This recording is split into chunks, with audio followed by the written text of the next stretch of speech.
Presidential candidate and former rebel Gustavo Petro has galvanized millions, especially young voters, by promising to change this deeply unequal country.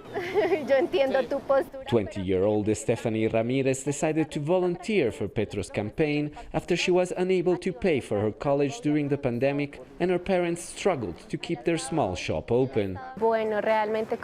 It's been very difficult as a young Colombian to live in such precarious conditions when it comes to work and access to health and education, and I believe that Petro is betting on changing all of this.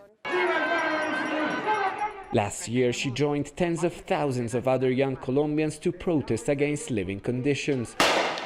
They were some of the most violent demonstrations Colombia has seen in decades. The police crackdown only inflamed the discontent of those outraged by the country's widening inequality. Before the protests, I had been very inactive politically, but with all the injustices and killings, I could not remain indifferent. It awoke the desire for things to be different for us. Petro is backed by many poor and working-class Colombians, but viewed with alarm by businessmen and some middle-class voters. They fear his plans to halt new oil development or redistribute pension funds could put economic stability at risk. This letter sent by the manager of one of the biggest milk companies in the country, urging suppliers not to vote for Petro, went viral last week.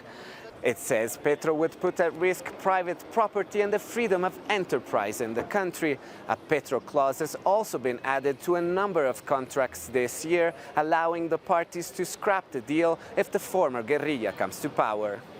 Mario Hernandez, who runs one of the best-known Colombian fashion houses, is not hiding his support for Petro's main rival, Federico Gutierrez, who is seen as a continuation of business-friendly policies of President Iván Duque. I prefer the devil I know. I've said it many times, in South America the left has never been successful, from Cuba downward. That's the example. But with more than 20 million people living in poverty and rising violence, polls show that 70% of Colombians want change. Not all of them believe Petro's proposals are the right ones, but enough people could decide to give him and the left a chance. Rampietti, Jazeera, Bogota.